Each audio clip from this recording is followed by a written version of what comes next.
Is it time to reimagine your future? The right business skills may make a difference in your career. At Capella University, we offer a relevant education that's designed to focus on what you need to know in the business world. We'll teach professional skills to help you pursue your goals, like business management, strategic planning, and effective communication. And you can apply these skills right away. A different future is closer than you think with Capella University. Learn more at capella.edu.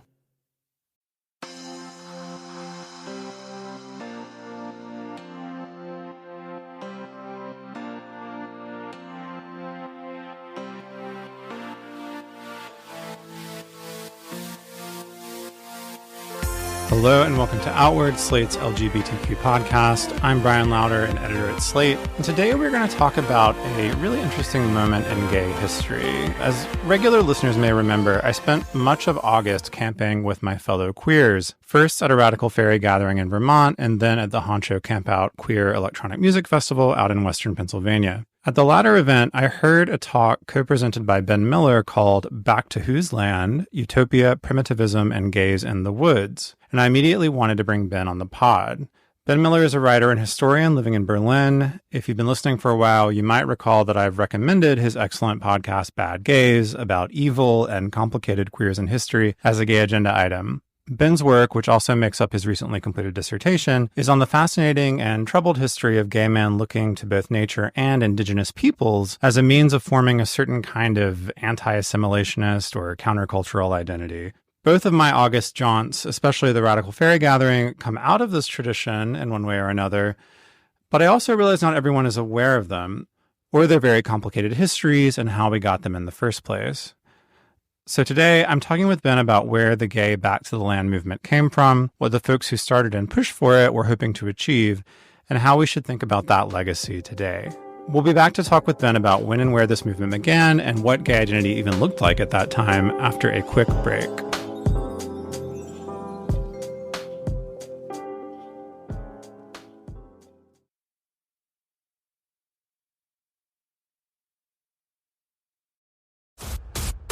This episode is brought to you by National Geographic, presenting its new documentary film, Endurance.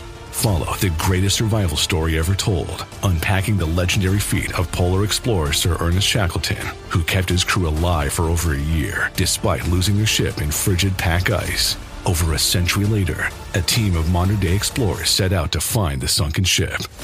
Endurance, now streaming on Hulu and Disney+. Hey. It's me, the Quenchies.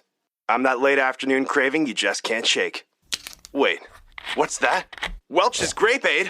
No! Made with real fruit and no added sugar, nothing answers the call of the Quenchies like Grape Aid.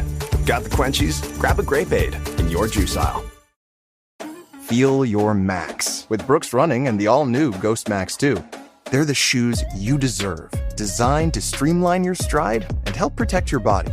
Treat yourself to feel-good landings on an ultra-high stack of super comfy nitrogen-infused cushion that takes the edge off every step, every day. The Brooks Ghost Max 2. You know, technically, they're a form of self-care. Brooks, let's run there. Head to brooksrunning.com to learn more.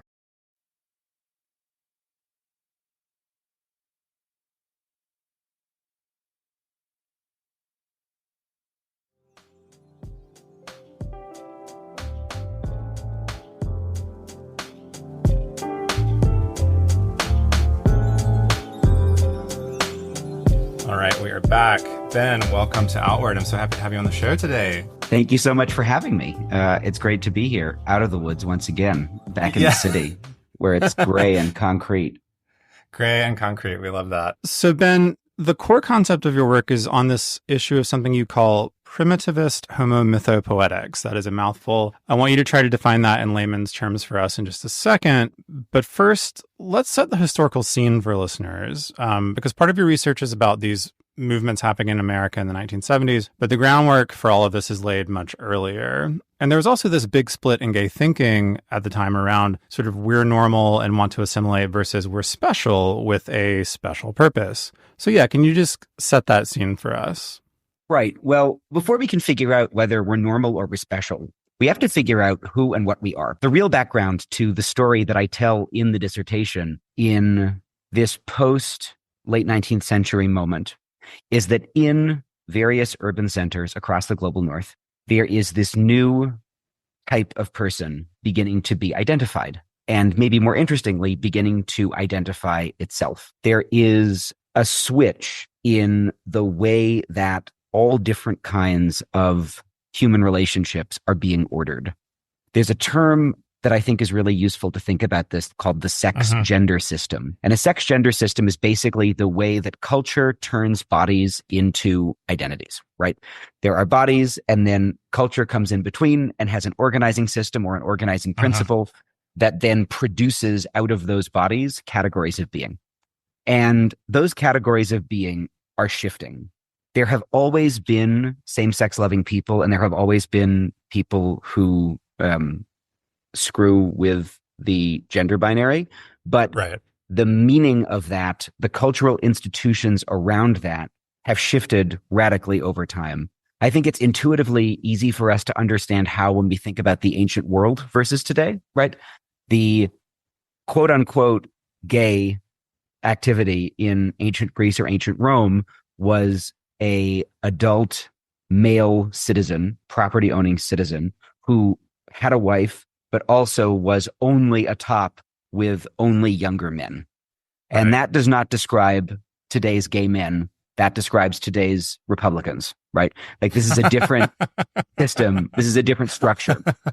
Even though, interestingly, it's one of many things that people who are becoming gay men go back to and try to sort of recuperate or find. So there's a shift happening in the late 19th century between a way of organizing same-sex loving and gender nonconforming people that understands us as somewhere in between pure heterosexual men and pure heterosexual women. The concept of homosexuality is created before the concept of heterosexuality.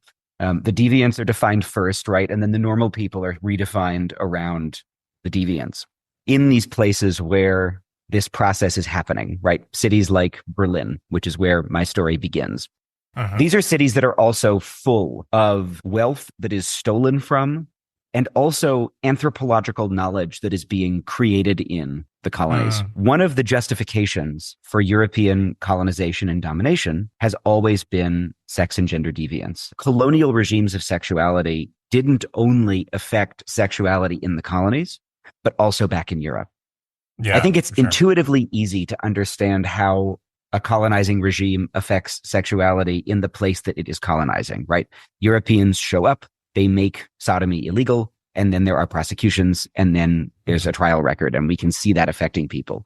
But what scholars have been talking about for a while is that this process also affects the sexualities that people are living in Europe. And what happens in this strange transaction is basically some number of these people start looking to these anthropological records that were produced to justify colonization and domination in order to try to figure out who they are. And I think the reason why makes a certain amount of sense. I mean, history and anthropology are two different ways for gay people to prove what remains the fundamental lie of queer public history, which is that we've always been here. And the unfortunate answer is that we haven't always been here in the ways that we are here now. For listeners who heard, I believe it was the episode 2 weeks ago where we talked with Jules Gill-Peterson about the amicus brief to the Supreme Court. This is the same issue that she was talking about, right? About how do you talk about trans kids going back 100 years, and those categories are not the same, right? So I just wanted to sort of flag that for our listeners that this is a similar problem that Ben is talking about. But go ahead. And by the way, if you're listening to this podcast, you're regularly listening to Jules Gill-Peterson, who is one of the queens of my discipline. And before whose work I regularly bow down in tribute. Back to what I was saying. So the story that I tell is focused on the places where I speak the language, which are Germany and the United States. Those two places are Berlin during the Weimar Republic and California in the 1960s. Those are two places that are connected by a lot of people and ideas, but I'm not telling a simple story of diffusion or a story of change over time. Rather, it's two different case studies and the sort of two different primary places where the white gay man, as we understand him now, is being made. And in both of those places, I find that in remarkably similar ways, these primitivist homomythopoetics, as I describe them, are extremely important, maybe even foundational to the creation of the gay and sometimes queer subjectivities that we live in today.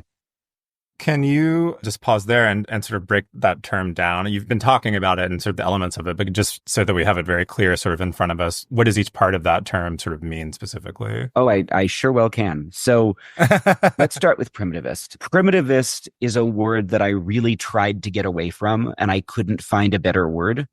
And the reason why I didn't originally want to use it is because it has the word primitive in it. And I think it's really important when we're having these conversations to remember that primitive is a modern category, right? No one is primitive. Primitive is a constructed category. Every time I use the word primitive or primitivist, there are air quotes around it, right? I am describing a modern process by which some kinds of people, usually but not always racialized, are constructed as being backwards and outside of time. But at the moment my story starts, the big anthropological debates are basically whether the so-called primitive people are stuck outside of time forever, relics forever of a living past, or whether they're just earlier on this inevitable conveyor belt to civilization and can be integrated crucially into modern labor forces in a colonial labor relationship.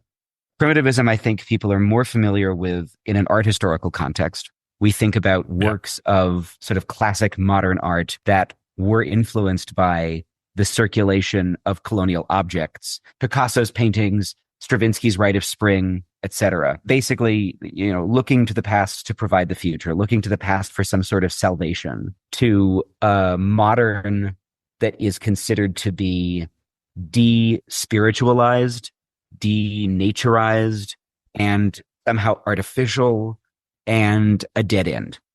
Homo. I'm talking about gay guys. Yes. Mythopoetics. What I mean by this basically is stories about a mythic collective past that are internally coherent, but that are not necessarily true, right? The stories that the people that I study are telling about the eternal gay past are often bullshit. Yet they are extremely powerful and effective bullshit that influences a wide variety of social movements. So primitivist homomythopoetics is the process by which white gay men make ourselves out of the substance of myths about others. Okay, let's take a quick break here, and when we come back, we'll get into some of the stories and details from the 1970s that Ben learned about in his research. So, you want to be a marketer. It's easy. You just have to score a ton of leads and figure out a way to turn them all into customers. Plus, manage a dozen channels, write a million blogs, and launch 100 campaigns all at once. When that's done, simply make your socials go viral and bring in record profits. No sweat. Okay, fine. It's a lot of sweat. But with HubSpot's AI-powered marketing tools, launching benchmark-breaking campaigns is easier than ever. Get started at HubSpot.com/marketers. This episode is brought to you by Etsy. Oh. Hear that? Okay. Thank you. Etsy knows these aren't the sounds of holiday gifting. Well, not the ones you're hoping for. You want squeals of delight. Happy tears. How did you? And spontaneously written songs of joy. I am so happy. Oh yeah, oh yeah, oh yeah. Okay, the song needs a bit of work, but anyway, to get those reactions, make sure everyone on your list feels heard with handmade, handpicked, and designed gifts from small shops on Etsy. Gifts like personalized jewelry, custom artwork, cozy style items, vintage pieces, and home decor to celebrate all of your favorite people and their specific kind of special. For original gifts that say, I get you, Etsy has it.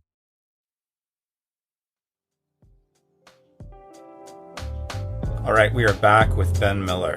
So let's jump to one of the main figures and sort of, I guess, practitioners of this in your study, which is Harry Hay. I do that in part because I think this is the person that our listeners might be the most familiar with. We've talked about him on the show before. He's, sort of known on one end for founding the early sort of communist version of the Mattachine Society, but then much later, or a few decades later, is sort of the leading theorist of the radical fairies, has this whole way of thinking about gender and again, as we've been saying, the purpose of gay men in the world. Maybe introduce us to him for listeners who don't know who this is? Like, what's his deal? And then connect it maybe to the primitivist homo mythopoetics that you've been talking about. So Hay's born in 1912. He's the son of a British mining magnate. The fortune ends up being lost later. So as a teenager, he's sent out kind of to butch him up a little bit to work as a ranch hand on his uncle's ranch in rural California.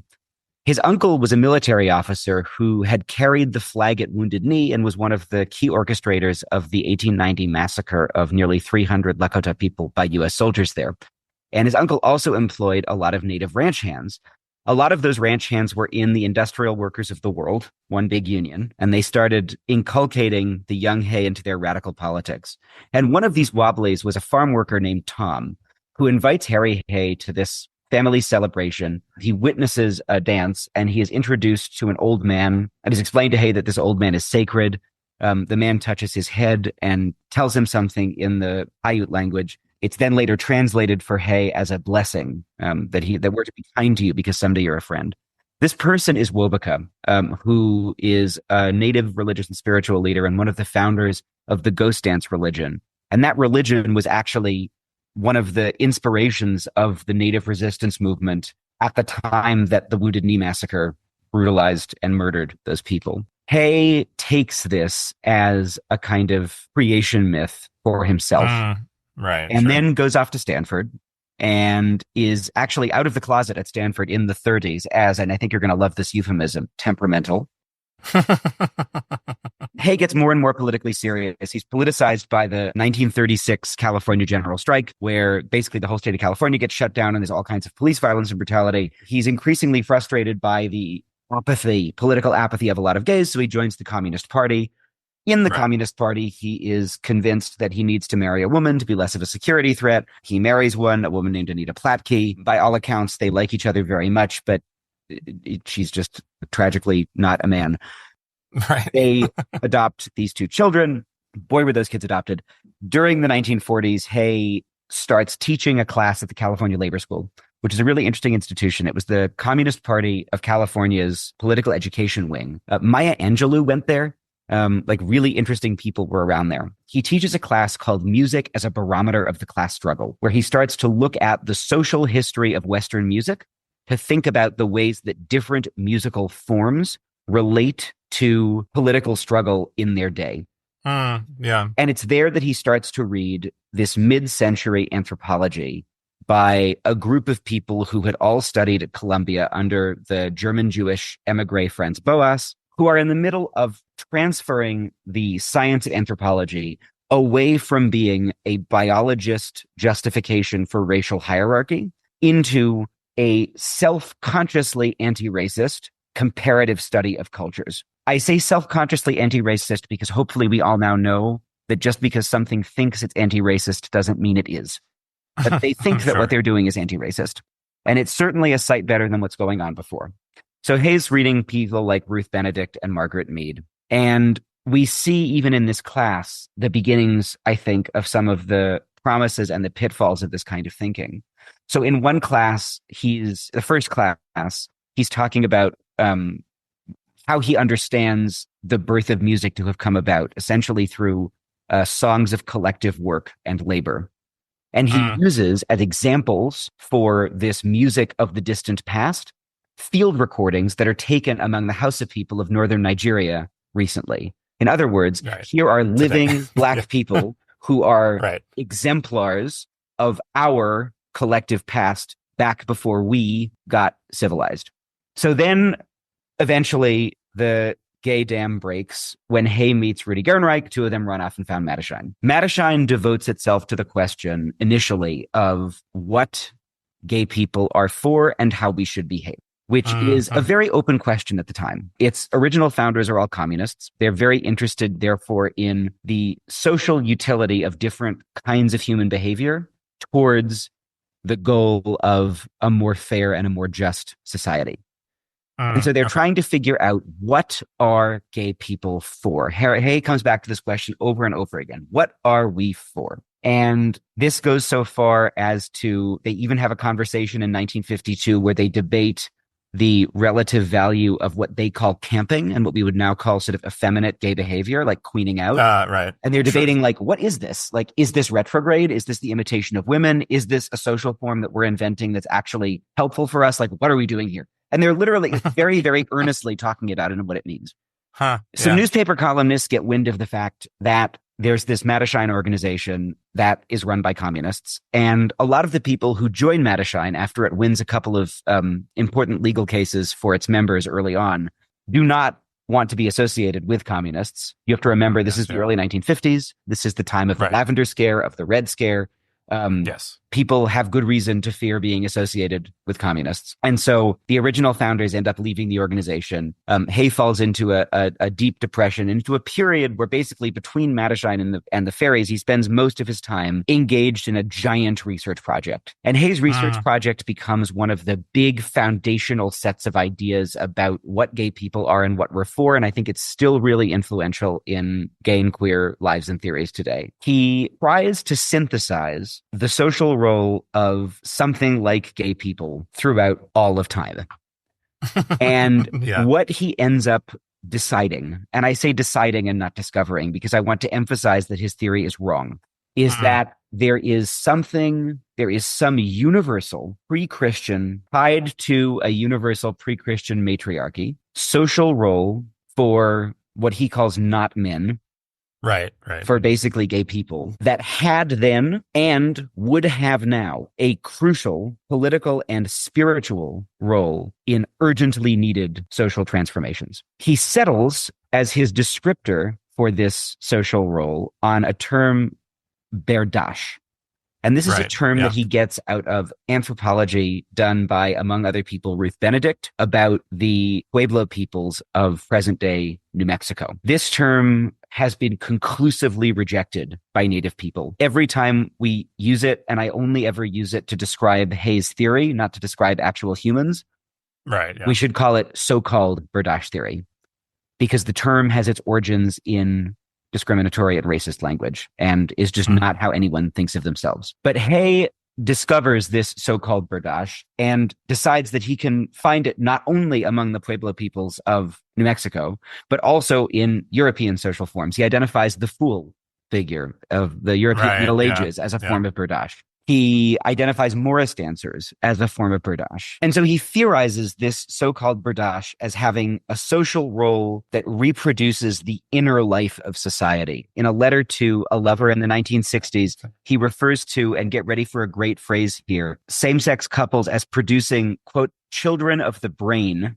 unquote, as opposed to heterosexuality, which reproduces, of course, children of the body. And part of this role is specifically an embodied connection to the past, the ability to bring the past forward and create a future with it. That is the kind of assumed characteristic of a lot of this.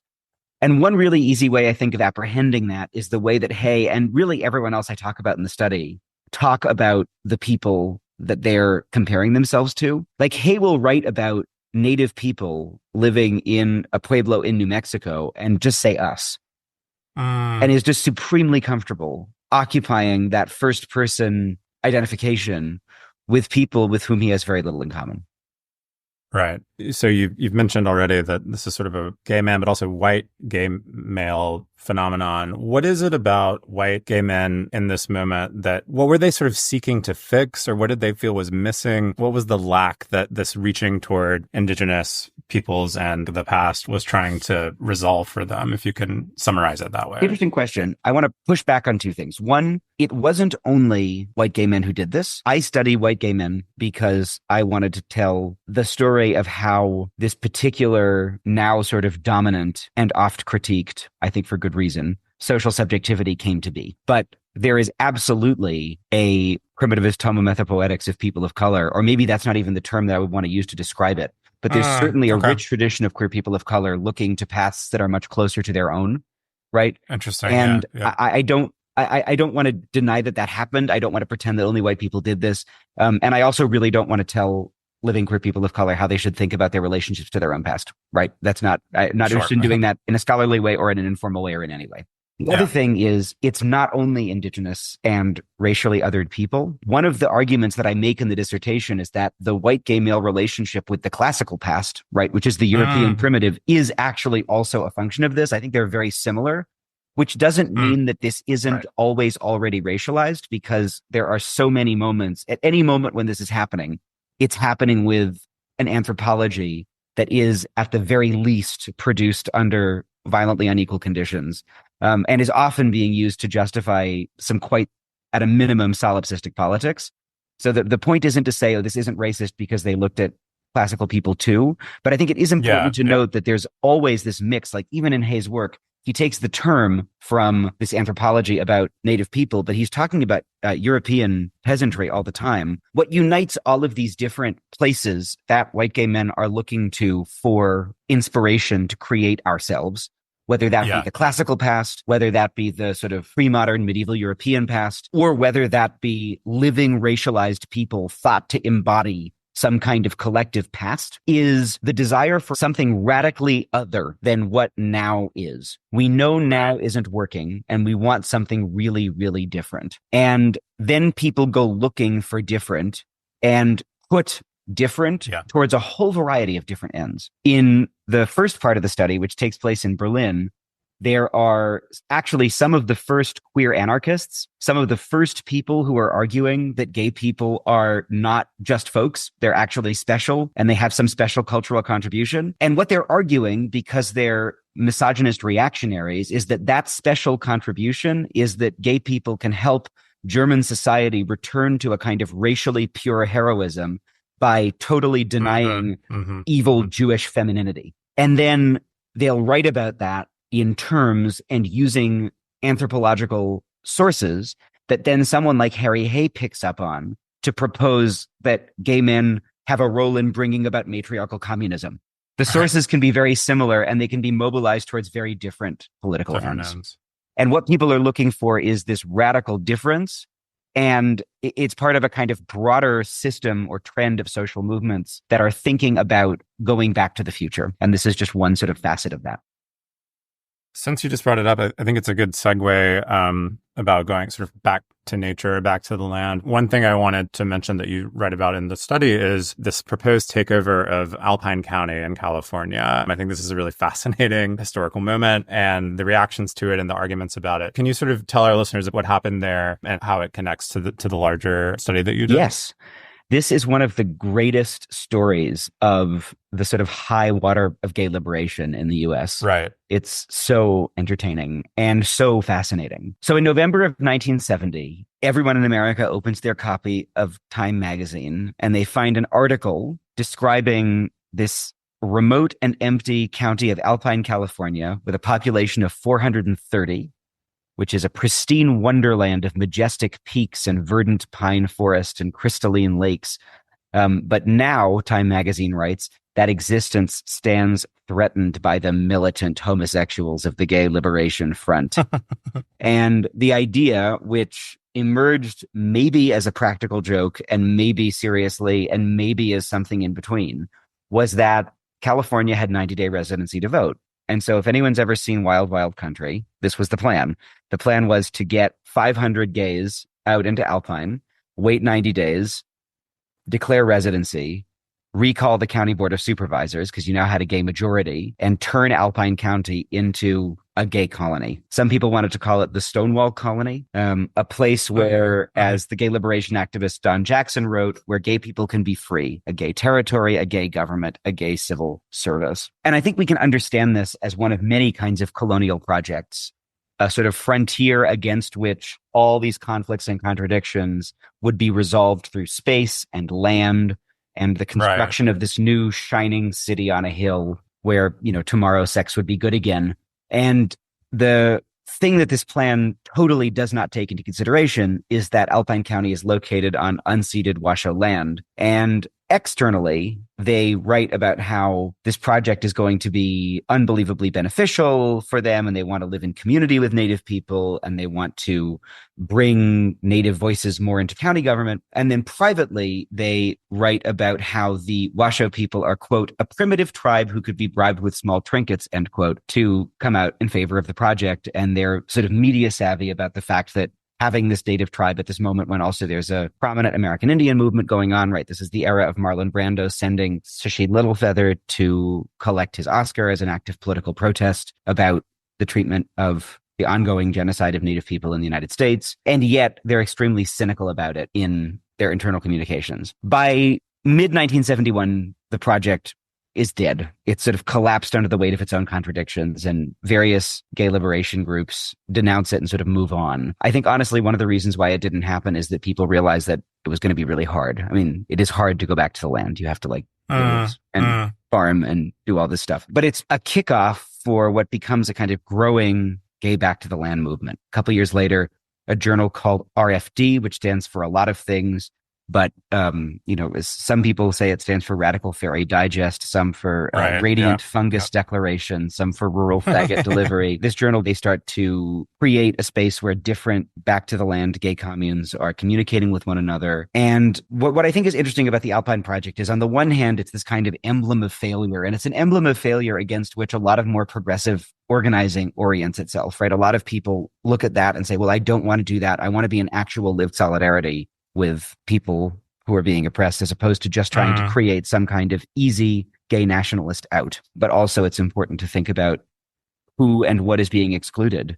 Yeah, we could talk about so much more. But before we go, I kind of want to ask, maybe leave us with a question about legacy. So the Radical Fairy still exists. I actually identify as a Radical Fairy. I go to gatherings. You also mentioned something interesting in the book, which you mentioned another book called Faggots and Their Friends Between Revolutions as a sort of document that captures, I have the quote actually here, you say, a mythic fable about long ago faggots dancing between the worlds of men and the women, existing on the periphery of empires, quietly preparing anti-imperial feminist revolution in the present day. So it's been interesting to me to see, once that book was reissued a couple years ago, it's become kind of a touchstone again. A lot of people give it as gifts. I've been given it 3 times as a present. So what I mean to say is the literal texts and also organizations from the period that you've been talking about continue to exist. How would you encourage us, those of us who participate and those who don't, to think about the legacy of primitivist homo mythopoetics in the present? What should we sort of take away as we're looking at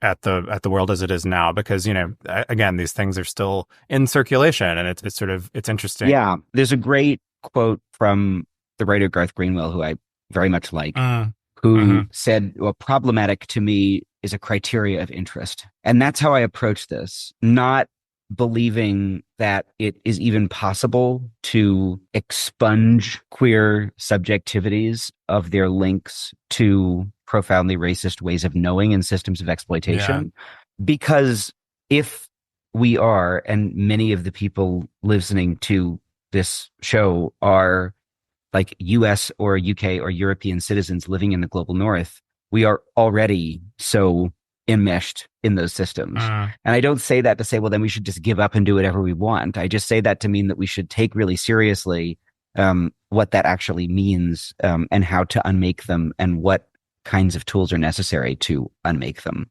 I think knowing these histories should make us a little bit less comfortable about the idea that somewhere out there is the perfect radical queer subjectivity just waiting for us to inhabit it. I think we should really move away from this kind of TikTok, Instagram cards idea about homonormativity and heteronormativity, and the idea that just sort of by being more radical and by expressing ourselves in more visibly radical ways, we will necessarily be doing good or important political work.